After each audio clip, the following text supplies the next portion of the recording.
What are your thoughts on the BMI?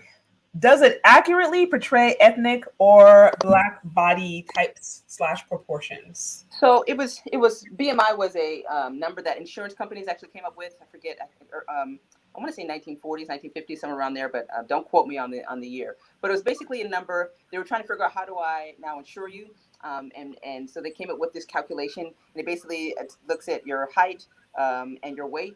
And I think it uses one more thing, I forget, but it uses a standard calculation to develop a number. The challenge with that is that if you weigh 300 pounds and you're 6% body fat, or you weigh 300 pounds and you're 40% body fat, it gives you the same BMI.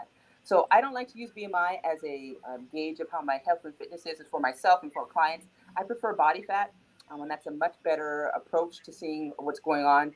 Um, and then remember, we don't necessarily care about what the scale is doing per se. Of course, most of us want it to go down unless we're guys and we're trying to put on mass, and guys want it to go up.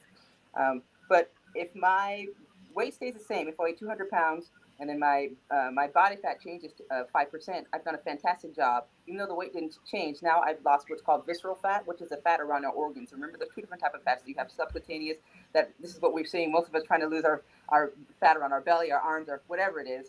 And then you have a visceral fat, which is around your organs, and that's the things that will literally change the quality of our life. You want to make sure your lungs look nice and red and pink, and they don't have like a, if you're looking at a like steak and they have the big white fat ring around, you don't want your Yeah. big white fat around. So yeah, body fat is a much better approach to looking at our fitness as opposed to BMI. Okay. No, that's a very scientific response. I see a lot of pushback. No, no, no. I think it's great. It's great because there's a lot of conversation around BMI, and I can't tell you how many videos I've even seen of women being like, oh, the BMI, it's this or that. I don't like it. It's ABC X Y and Z.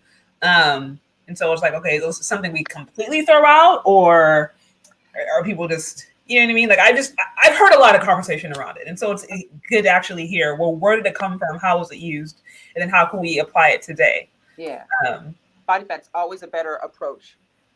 Look, technically, I am overweight, considered overweight from a BMI perspective, but I'm probably at 17% body fat right now, which is considered to be fit. Now it's higher for me than I normally like to be, but it's I think for women 14 to 20 is supposed to be athletic, so it's a good amount of body fat to have on you, or it's a healthy amount of body fat to have on you. okay. So that's a much better approach Okay. versus BMI. Yeah. Yeah. No, that makes a lot of sense. Okay.